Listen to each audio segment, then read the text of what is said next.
The emergency crash landing was, as Commander Lox Perik would later write in his official report, successful in the technical sense that we didn't die on impact. The ship had managed to remain mostly intact as it plowed a half-mile trench through the scorching desert landscape. Successful? Yes. Pleasant? About as pleasant as swimming through boiling acid. Damage report. Now. Commander Perik barked, his translucent blue skin already beginning to dry around the edges. His gills fluttered anxiously, struggling to extract non-existent moisture from the rapidly heating air. Engineer Tazik Yur's fingers flew across the control panel, leaving small droplets of protective mucus behind. Life support functioning at 62%. Hull integrity at 78%. Communications array severely damaged. And sir, the cooling system as well. Spit it out, Tazik, Perik snapped. It's completely fried, sir. Beyond repair with our available resources. Tazik's 4 eyes blinked in nervous sequence. Without it, cabin temperature will reach levels incompatible with Aquarian biology within 72 hours. From across the bridge, Science Officer Rila Voss let out a sound that in human terms would be comparable to a sardonic laugh. Well, this is just fantastic. Stranded on the most desolate, sun-blasted rock in the quadrant. The Galactic Survey Bureau will have a good chuckle over this one, assuming we live long enough to report back. Your humor is inappropriate, Science Officer, said Medical Officer Nevquolith, her voice steady despite the beads of precious moisture forming on her pale green forehead. We need to conserve energy and bodily fluids. Unnecessary communication wastes both. The 5th crew member, Security Officer Dren Maz, was already checking the weapons locker. Any hostiles on sensors? He asked, his muscular frame tensing as his body instinctively prepared for threats. Nothing immediate, Rila responded, studying the readings. But this planet's bioscans indicate some form of life adapted to these extreme conditions. Whether they're sentient or not, I can't tell with our damaged equipment. Commander Perik moved to the main viewport, wincing as the harsh sunlight struck his sensitive eyes. Outside, 3 suns blazed mercilessly over an endless expanse of reddish-orange sand and jagged rock formations. Heat waves distorted the horizon, making the landscape appear to be melting not unlike how Perik felt his own body might soon do. Attempt to contact Homeworld, he ordered, trying to keep the desperation from his voice. Communications officer that role fell to Tazik, in addition to his engineering duties on their small research vessel, shook his head. The array was damaged in the crash. I can try to boost the signal, but... A sudden alarm blared through the ship. The temperature control display flashed ominous numbers that were climbing rapidly. The backup cooling system just failed, Tazik announced, his voice dropping to a whisper. Rila wiped a hand across her dampening face. So we're officially cooked then? She asked, her attempted humor failing to mask the fear in her voice. Commander Perik stared at the unforgiving desert outside. Their mission to survey potential habitable worlds for the Aquarian Expansion Initiative had led them to this system. But their database had marked this particular planet as unsuitable for colonization with minimal detail. Now he understood why. For a species evolved in the cool, deep oceans of their homeworld, this environment wasn't just hostile, it was practically designed to kill them. We are not cooked yet, Perik said firmly. We are Aquarian elite researchers, the finest scientific minds in the 7th quadrant. We will find a way to survive. Even as he spoke the words, he felt the oppressive heat beginning to cloud his thoughts. The ship's internal temperature rose another degree, and all 5 crew members felt their protective membranes beginning to dry. By the 3rd planetary rotation, the situation had deteriorated from merely dire to catastrophically bleak. The ship's internal temperature had stabilized at a level that Commander Perik's species would normally consider actively harmful to cellular integrity, which was a scientific way of saying they were slowly cooking alive. Commander called Tazik from his workstation, his voice noticeably raspier than usual. I need to report another complication. Perik suppressed a groan. The word complication had become Tazik's preferred euphemism, for we're all going to die sooner than expected. What is it now, engineer? The water recycling system just failed. Completely. I've tried bypassing the damaged sections, but Tazik gestured helplessly at the blackened components. It's beyond repair with what we have on board. A heavy silence fell over the bridge, broken only by the labored breathing of the crew as they struggled to maintain their moisture in the increasingly arid atmosphere. How much water remains in reserves? Perik asked, dreading the answer. Tazik pulled up a holographic display, his fingers trembling slightly as they passed through the glowing numbers. At current consumption rates and accounting for accelerated evaporation due to the heat, approximately 72 hours worth. You mean 3 days, Ryla said flatly. I mean 72 hours, Tazik snapped back. Let's be precise about our impending doom, shall we? Enough. Perik's command silenced them both. Arguing wastes as moisture. Medical officer, status report on the crew. Niv Qualith had been monitoring everyone's vitals through the ship's sensors. She rose from her station, moving with the deliberate slowness that had become necessary to conserve energy. Commander, I'm officially reporting the first case of heat sickness, she stated. Security Officer Maz is showing elevated internal temperature and cellular dehydration beyond safe parameters. All eyes turned to Dren Maz, who sat rigidly at his post, his normally vibrant blue skin now pale and flaking around the edges. I'm fine, Maz insisted, though his voice cracked with dryness. Just need to adjust to the environment. There is no adjusting to this environment for our species, Niv replied. Your biological systems are beginning to fail. Without intervention, you will experience total membrane collapse within 36 hours. Half our remaining time, Perik noted grimly. What interventions are possible? Without functioning water recycling? Limited.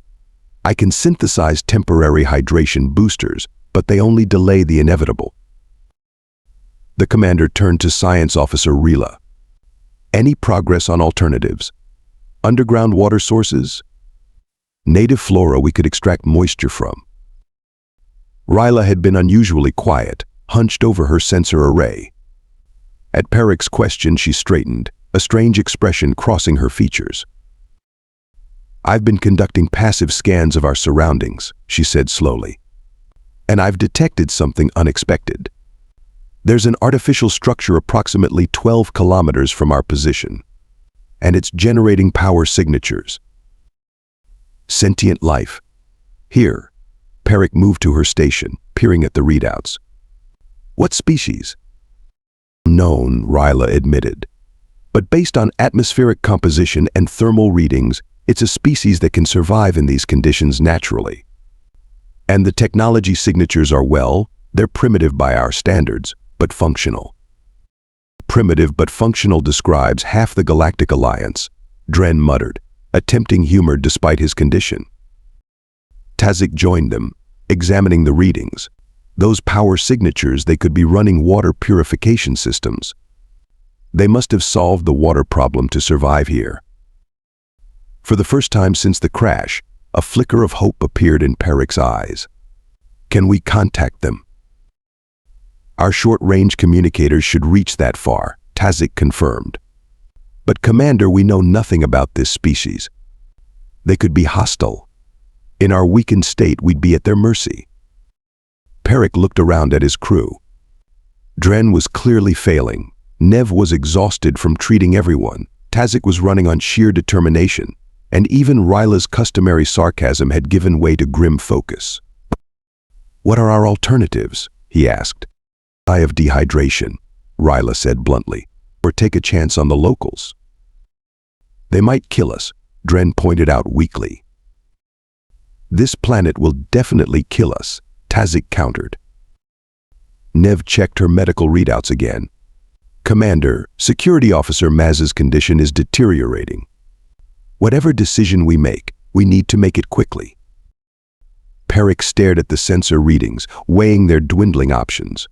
contact an unknown potentially hostile species or face certain death from the elements.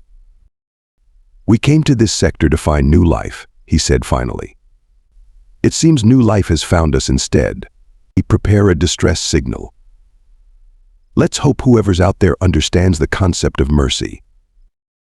The distress signal had been broadcasting for precisely 47 minutes when Ryla's console lit up with an incoming response. The crew had been preparing themselves for either prolonged silence or immediate aggression. What they hadn't expected was the casual, almost cheerful voice that crackled through their communication system. "Unidentified spacecraft, this is Sam Blackwell from Haven Outpost. Received your distress call. You folks need a hand out there?" The 5 Aquarians exchanged bewildered glances.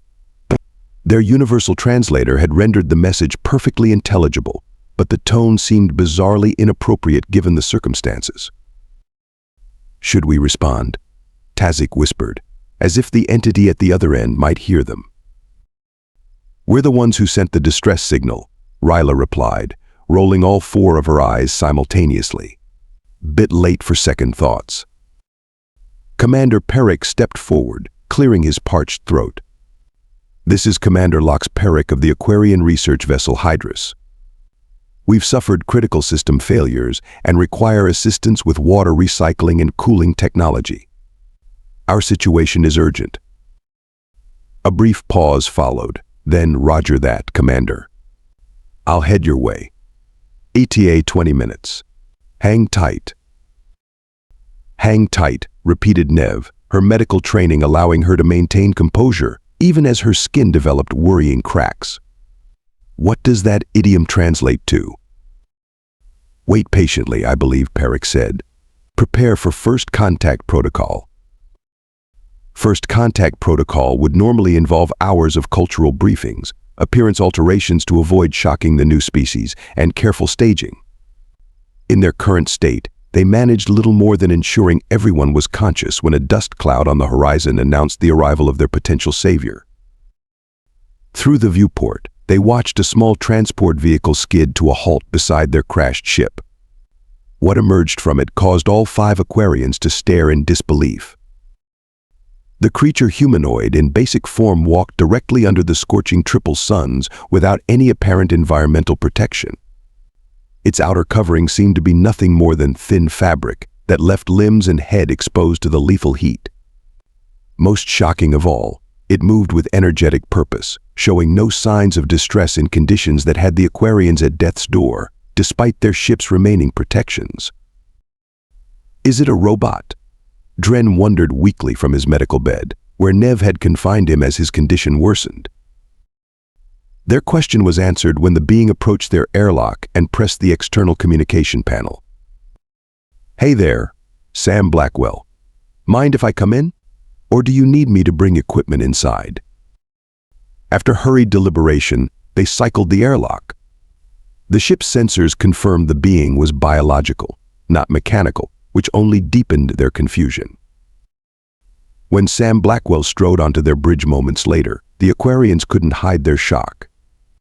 Up close, they could see moisture, actual, precious moisture beading on the human skin, which itself was a remarkable pinkish tan color rather than the various blue and green hues of the crew.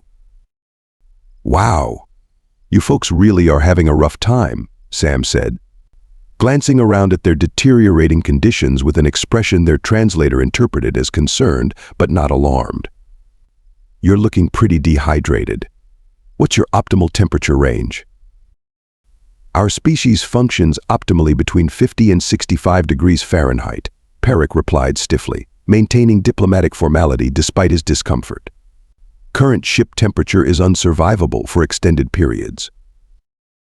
Sam nodded, seemingly untroubled by the information. "Yeah, it's a scorcher today, even by local standards.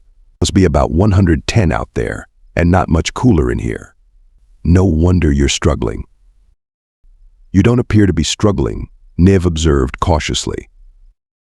Sam flashed what the translator identified as a smile. "Oh, humans evolved on a pretty varied planet. We can handle everything from sub-zero to desert heat with the right preparation. This is uncomfortable but manageable. Now, let's take a look at your systems. I think I can help you out. The casual confidence with which this primitive being offered assistance to their vastly more advanced civilization left the crew momentarily speechless. Tazik hovered nervously as Sam examined the ship's failed cooling system. The engineer's professional pride visibly wounded each time the human made a sound that their translator rendered as HM or interesting. With all due respect, Tazik finally said, unable to contain himself any longer, that's a quantum thermal regulator from the Rigelian Science Academy. It's designed with principles your species likely hasn't even discovered yet. Sam looked up from the tangle of complex circuitry, wiping sweat from her forehead with a casual swipe. Oh, I'm sure it's very fancy. But fancy or not, it's fried. Sometimes simpler is better, especially when you're dealing with extreme environments. Commander Peric watched the exchange with increasing skepticism. He had authorized the human access to their technology out of desperation, but allowing this primitive being to tinker with their advanced systems seemed more foolish by the minute. "Commander," Ryla whispered, pulling him aside while Sam continued examining components. "I've been researching their outpost from our database fragments. Humans only achieved spaceflight less than 300 years ago. They're practically infants in galactic terms. Yet they survive here," Peric pointed out, watching as Sam pulled tools from a battered bag. The simple mechanical implements looked like museum pieces compared to the ship's auto-fabrication units. "I'm going to need some materials," Sam announced. "Got any spare conduit casing? And I'll need access to your water storage tanks." "Absolutely not," Dren called weakly from his medical bed. "The water is all we have left." Sam gave him a patient look. "I'm not going to drink it. I need to check its composition to calibrate the system I'm building." A tense silence fell over the bridge. Allowing access to their water reserves went against every survival protocol. "Very well," Peric decided finally. "Tazik will show you what we have. But understand, human, if you waste even a drop unnecessarily." "I get it," Sam interrupted. "It's your lifeline. Trust me, nobody respects water more than desert dwellers." What happened next nearly caused collective cardiac arrest among the aliens. Sam declared she needed to get some things from outside and promptly left the relative shelter of the ship to work in direct exposure to the triple suns. The crew gathered at the viewport, watching in horrified fascination as the human dragged parts from her transport and began assembling something on the scorching sand. "It's been 47 minutes, Nev reported, checking a timepiece. "By all accounts, that level of radiation and heat should have caused severe damage to mammalian tissue by now. Perhaps their species has some form of natural shielding we can't detect," Tazik suggested. Ryla snorted. "Yes, that thin layer of fabric covering approximately 70% of her body must be incredibly advanced technology." "Maybe she's suicidal," Dren offered glumly. "Coming to help strange aliens in a death zone sounds like something someone with a death wish would do." "Then why is she whistling?" Peric asked. The ship's external microphones had indeed picked up a cheerful melody from the industrious human. Their debate was interrupted when Sam returned, carrying what appeared to be a crude assembly of pipes and containers. "I don't understand what your plan is," Tazik admitted as Sam requested access to a maintenance shaft. "Are you attempting to rebuild our recycler? Because that would require nanofabrication capabilities." "Nope," Sam replied, threading cables through an access panel. "I'm building something different. On Earth, that's our home planet, we've been recycling water in harsh environments for centuries. Desert survival is practically in our DNA." "Your DNA contains technological information?" Niv asked, genuinely curious. Sam laughed. "Figure of speech. I meant it's something we're good at as a species." "But how can you work in that heat?" Peric finally asked the question that had been bothering them all. "Our research indicates that temperatures above 100 degrees Fahrenheit are dangerous for most carbon-based life forms," "Oh, it's miserable, all right," Sam agreed cheerfully. "I'll probably have a nasty sunburn tomorrow. But humans can sweat, which cools us down through evaporation. Plus, I drank plenty of water before coming over." Speaking of which, she reached into her pack and pulled out a container. "This is for your crewmate who's in the worst shape. It's an electrolyte solution, should help stabilize him until we get your systems running." The aliens stared at the offered container as if it were both a miracle and a potential trap. "You're willing to share your water with us?" Perek asked, genuinely confused, "when there's no guarantee your assistance will be reciprocated." Sam looked equally confused by the question. "Well, yeah, you need help. I have water. Seems pretty straightforward to me." The 5 Aquarians exchanged glances, a silent communication passing between them that contained both lingering suspicion and growing hope that perhaps this strange, sweaty creature might actually save them after all. Over the next several hours, the aliens watched with growing fascination as Sam transformed a jumble of disparate parts into something resembling a functional system. The human moved with surprising efficiency, connecting pipes to conduits, rigging power couplings, and occasionally cursing when connections didn't align properly. "This is absurd," Tazik muttered, observing Sam hammer a fitting into place. "She's using percussion to solve an engineering problem, like a primitive cave dweller." "A cave dweller who hasn't collapsed from heat exhaustion," Ryla pointed out. "Unlike our security officer." Dren, who was now receiving careful doses of Sam's electrolyte solution under Nev's supervision, managed a weak glare from his medical bed. Commander Perek had initially maintained a diplomatic distance, but found himself increasingly drawn to Sam's work. "What exactly are you building?" he finally asked, watching as the human connected a series of containers to the exterior of their ship. "It's basically a solar still combined with a moisture capture system," Sam explained, wiping grimy hands on her pants. "But I've modified it to work with your ship's power supply. The desert here has moisture, it's just trapped in places you wouldn't think to look." "We conducted atmospheric analysis," Tazik argued. "The humidity is below 15%, insufficient for conventional extraction." Sam grinned. "Who said anything about conventional? And me that coupling, would you?" As Perek passed the requested part, he noticed something strange. Her hands, they're damaged. The human's palms were reddened, with small cuts visible on several fingers. "Just a few blisters and scratches," Sam shrugged. "Worth it if this works." "You're intentionally injuring yourself to assist unknown aliens?" Nev asked, medical curiosity overriding her usual reserve. "It's not intentional," Sam laughed. "Just a side effect of working with your unfamiliar tech. On Earth, we'd call this learning on the job. Speaking of which." Sam connected one final component, then stood back. A moment of truth.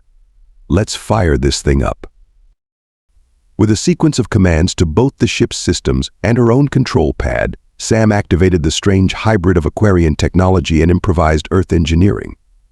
For several tense moments, nothing happened. Then a low hum began to resonate through the ship, followed by a sound the aliens had feared they might never hear again, the gentle trickle of water. "It's working," Tazik exclaimed, watching as moisture began to collect in a reservoir. "Give it some time," Sam cautioned. "The first batch won't be much, but it'll increase as the system optimizes. I've connected it to your ship's thermal regulation as well. 2 problems, 1 solution." Indeed, over the next hour, the temperature inside the ship dropped by 5 degrees. Not comfortable by Aquarian standards, but no longer immediately lethal. More impressively, the water collection rate steadily increased. "I don't understand," Tazik admitted, examining the system with growing respect. "How is it extracting so much moisture from such dry air?" "It's not just from the air," Sam explained, pointing to various components. "This part pulls moisture from the soil beneath us. That section captures the water that your bodies and the ship itself release. This condenser runs at night when the temperature drops. collecting dew. And these solar panels power the whole thing while also creating a temperature differential that helps with condensation. Ryla had been carefully analyzing the system's efficiency. This is remarkable. It's achieving nearly 90% recovery rate using materials that wouldn't even register on our resource scanners. Humans have been living in deserts for thousands of years, Sam said with evident pride. When your survival depends on water, you get creative about finding it. My ancestors in Australia could locate underground springs just by observing the landscape and behavior of local wildlife. The Bedouin of Earth's Middle East could cross hundreds of miles of desert with minimal water supplies.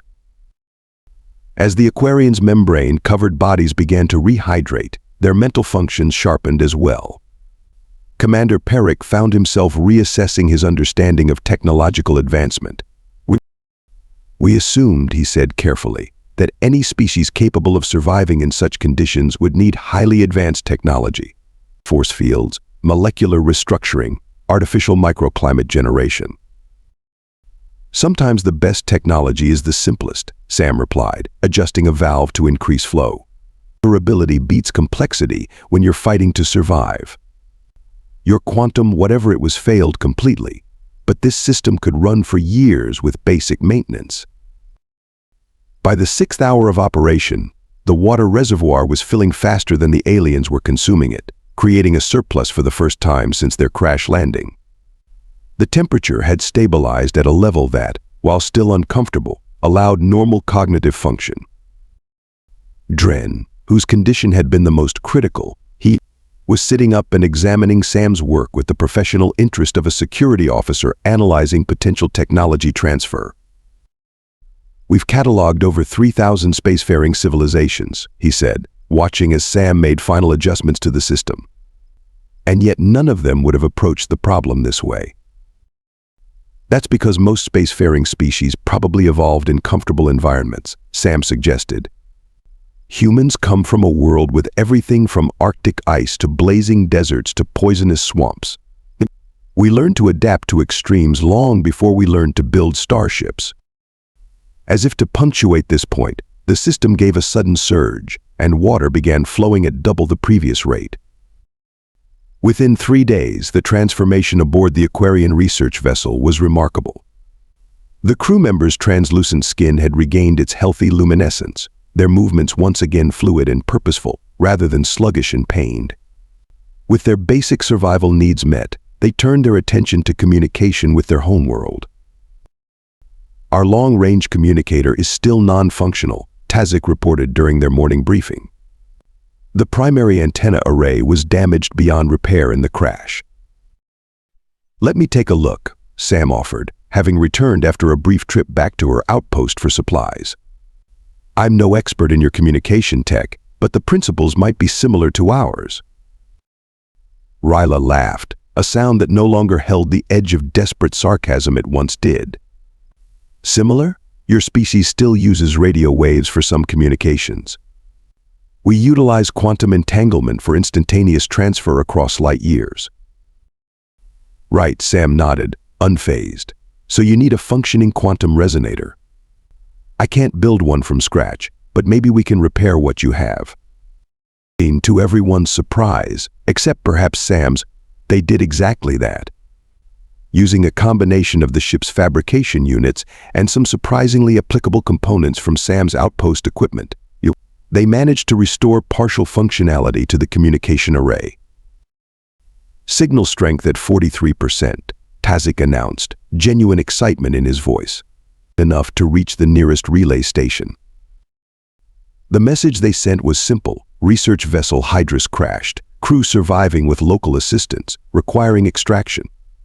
The response came faster than expected.